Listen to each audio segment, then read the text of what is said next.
Welcome, ladies and gentlemen. I'm James Corbett of CorbettReport.com.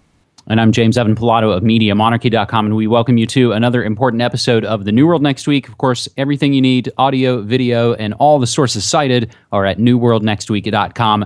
James, we'll get to the story that pretty much everyone in the world is chattering about as we speak in our second story. But first, let's get to one that is not getting very much coverage and one that's fascinating. Osama bin Laden's son-in-law's trial begins in New York City. We'll grab this from ABC.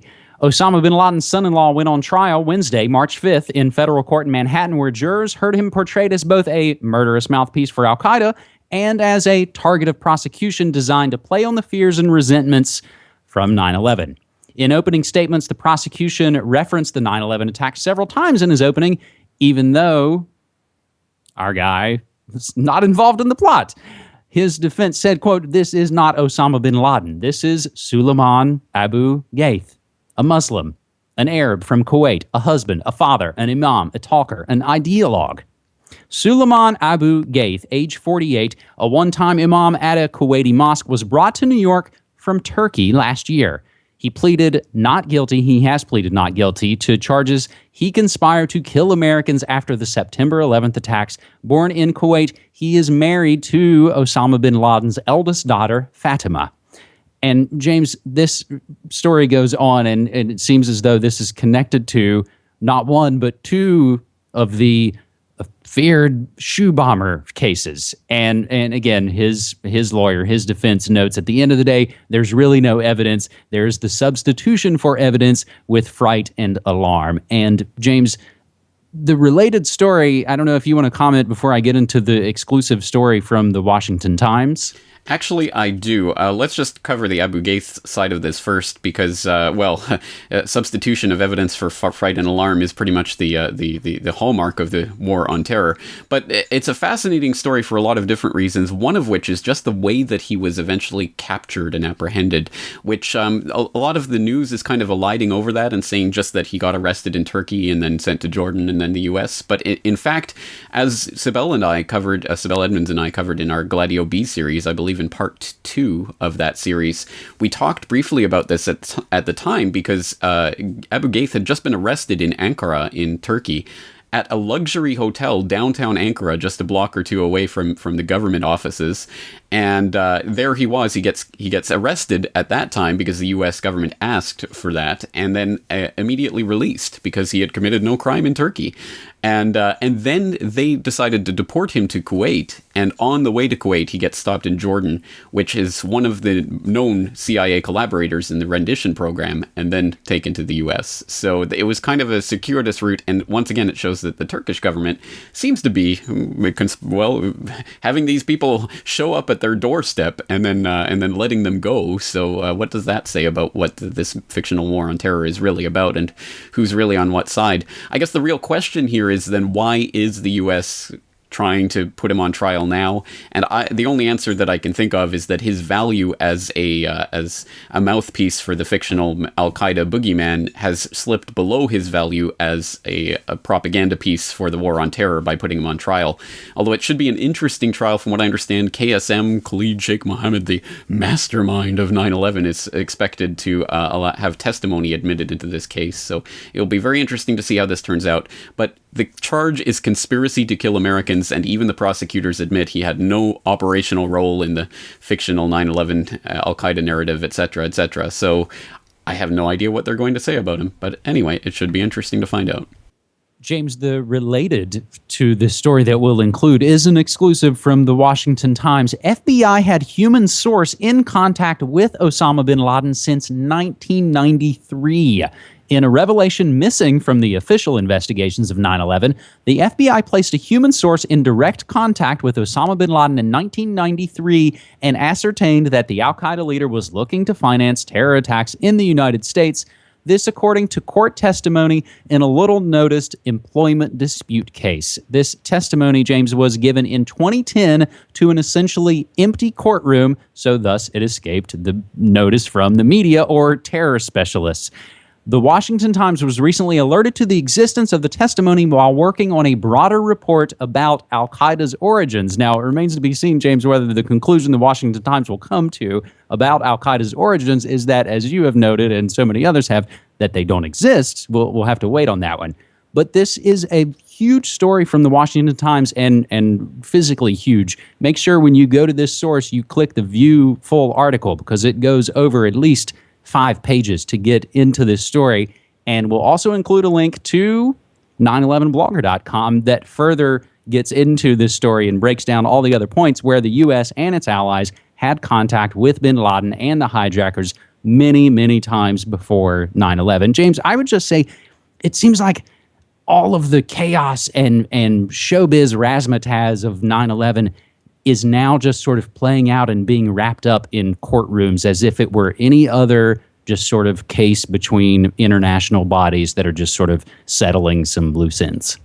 That's right. And of course, this also ties into the decision last December to allow families to sue the Saudi government for potential involvement in 9/11, which is, again, it's an interesting thing that's been blocked for over a decade. And now all of the flood gates are being opened on that because apparently Saudi Arabia is in the crosshairs of the U.S. diplomatic community for whatever reason. So, again, it is just a geopolitical power play that's playing out in the courts now. And that's the way that the 9/11 ends, not with a bang, but a whimper in the courtroom, I guess. James, let's now get to the story that pretty much everyone is chattering about. It's been on the front page of Google News pretty much all day, tens of thousands of mentions. Everybody is talking about the story of the American anchor for Russia Today resigning on air over the invasion of Ukraine. Liz Wahl, W-A-H-L, an American anchor of the Kremlin-funded Russia Today news network, resigned on air Wednesday in protest over Russia's invasion of southern Ukraine, the second American reporter to publicly condemn the Russian government's actions on its own channel. Wahl, who works in the media outlet's Washington, D.C. bureau, claimed she could no longer be, quote, part of a network funded by the Russian government that whitewashes the actions of Putin. I'm proud to be an American and believe in disseminating the truth, and that is why after this newscast, I'm resigning, end quote. She was the second. The first, of course, was the much more well-known host of Breaking the Set, Abby Martin. She went off on corporate media propaganda during an interview, James, with Piers Morgan on CNN. While two RT anchors, I'm grabbing this from Mediaite. So again, as if we shouldn't have to say this, but linking does not equal endorsement. I a lot of times will give you different links to sources that I don't necessarily salute, but are worthwhile in showing you the various angles. While two RT anchors spoke out against network editorial policy this week, one of them stayed at their jobs, and Abby Martin joined Piers Morgan on CNN about self-censorship, corporate media, and all of these things. James, it's fascinating also to note Piers Morgan's show has also been canceled and will be done in a few weeks. And this all really plays into who you get your news from, James. Yes, it certainly does, in a spectacular fashion. Well, on the Liz Wahl side of this story, if her on-air resignation was a kind of cover letter for her job application to Fox News, then I will throw in a link to a Daily Beast article where she explains why she resigned that I think is the job application itself.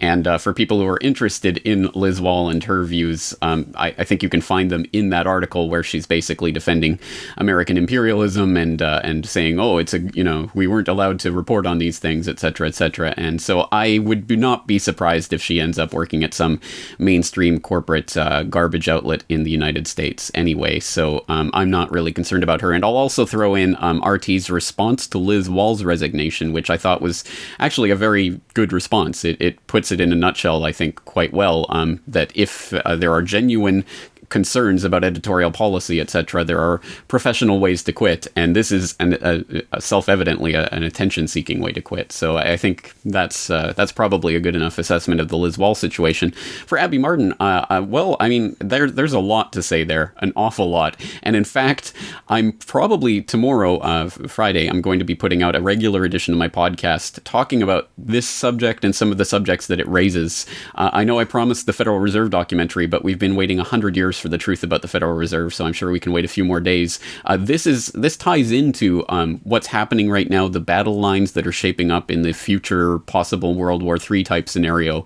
And I think this is extremely important that we think about this very carefully, because it really does go to the heart of what this all means, what hypocrisy on international democracy, international diplomacy means, how we navigate that, independence of journalism, etc. So it's exceptionally important for us to take a stance on this, and so I have a lot to say about that, but we'll get into that more in the podcast on CorbettReport.com tomorrow. Now, James, how does this, in a way, though, to tie in? This is something you and I discussed in the preparation for this episode 184 of The New World Next Week. We've talked about this, I think, time and time again, as segments on this show have discussed our sort of blind allegiance to anyone who says something that remotely resembles something we believe, and they say it on television. Oh man, Russell Brand he's the man. Matt Damon, oh gosh, he's the man. What does it say when some of the folks that, again, are kind of swimming around in this stew are quote-unquote independent journalists, but are also connected to the same billionaires who appear to be funding a lot of the shenanigans that go on? Well, that's another key piece of this puzzle, and for people who have been following it in great detail, you'll know that Glenn Greenwald came out to defend Abby Martin and her stance, despite the fact that he has also been in his own little brouhaha with Pando.com about the funding of First Look and Pierre Omidyar and his role in funding the Ukrainian opposition, which documents have surfaced on that, and he comes out to say, it doesn't matter, I don't know or care about this billionaire funder's investments because I have journalistic independence. And funnily enough, people have dug up interviews that he was doing 7 years ago, trying to take writers for Politico to task for the fact that their funders were right-wing ideologues. So they know who's writing their paychecks, and that's underneath everything that they do. And here he is defending a billionaire who's also the founder of eBay and PayPal and in bed with the NSA and supporting Ukrainian coups, etc. It's ridiculous. And there's a lot more to say on that angle, but we'll just leave it there for now. The only other one I'll sort of semi-related add on to that, James, is just to add on to our sort of celebrity worship culture. In case folks missed it recently, Ben Affleck and Seth Rogen testified before the U.S. Senate on Congo and Alzheimer's. So now, James, for people who don't know, Ben Affleck, CIA agent, and that was an excellent argument put together by Tom Secker at the FOSSA conference last year. It's up on Tom Secker's YouTube right now, so I'll link to that in the show notes so people can watch it. An excellent presentation that makes a very convincing argument that Ben Affleck is CIA. And we could add, in the discussion, whether it's the Council on Foreign Relations and George Clooney and Angelina Jolie and all those folks that we've mentioned here time and time again, that gets to the media monarchy kind of heart, I would say. Speaking of the media monarchy kingdom, this kind of brings together two of my sites in a strange way, Food World Order and Cyberspace War, as the IBM supercomputer Watson now has his very own food truck. Watson serving up dishes from a food truck as part of a new partnership with the Institute of Culinary Education in New York. The supercomputer made its debut as a chef at a Las Vegas tech conference last week, and so far has produced gourmet fusion fare like Swiss Thai asparagus quiche. So, of course, Watson, named after IBM founder and eugenics-obsessed busy man Thomas J. Watson, the supercomputer comes up with creative meals based on a series of algorithms. And it's interesting, James, why IBM is doing this, because they hope it'll become a lucrative revenue stream as their company's sales have dropped for 7 straight quarters and their stock price has also dropped. Interestingly enough, this food truck will be in action at the just about to start South by Southwest convention in Austin, Texas this weekend.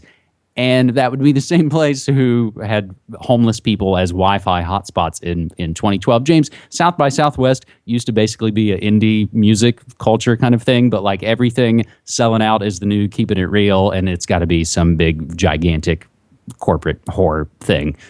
Yes, as always. All right. Well, on the Watson story, what a bizarre story. I mean, what a bizarre gimmick. And of course, this is just a gimmick, as if they really want to sell Watson computers to be chefs or whatever. I mean, it's just a complete gimmick. But it is interesting to watch the propaganda ratchet up for the coming transhumanist society.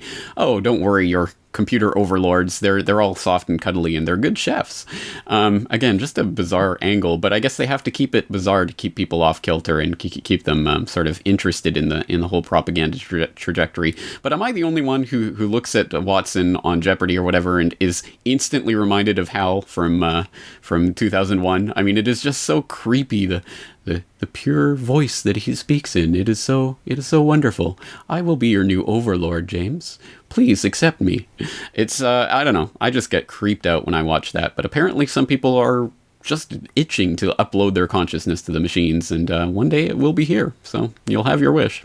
Well, let's up the creep factor with a couple of relateds to that story, as Mark Zuckerberg's Facebook is interested in acquiring Titan Aerospace for $60 million. That would be Facebook busting out solar-powered drones so that they could deliver internet all around the world. And will also include, in case, again, folks missed it, Netflix did a satirical video about a new drone-to-home service where they'll deliver you DVDs via drone, making fun of Amazon's gonna deliver you packages with drones story. James, any word on either of those?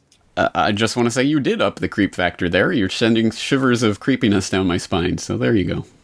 So in an effort to bring this episode to a close, because there's always so very much news, and again, we'll always implore folks to use hashtag New World Next Week on Twitter to share stories and to get these things moving, and you'll see them and James will see them, and we'll all be able to kind of get this discussion going throughout the week, both before and after these episodes. I just want to make a quick mention of a couple of updates to stories we've covered recently on New World Next Week. Bitcoin firm First Meta CEO found dead in a suspected suicide following the rash of bankster deaths. Kroger and Safeway say no to GMO salmon. That follows and updates, James, the Frankenfish story we've been following for a while. And also, I think a lot of the big corporate food places seeing the writing on the wall, whether it was Kraft and Chick-fil-A and Subway that we reported on a few weeks ago, removing chemicals from their food. The only other thing, James, I'll mention is I think the both of us were on Deadline Live with our good friend Jack Blood this week, so maybe we'll include links to those as well. Other than that, that's all I have for you this week. Well, that is a mouthful and a half. We've covered an awful lot, so thank you again for this. I'm looking forward to doing it again next week. Thanks so much, man. Take care.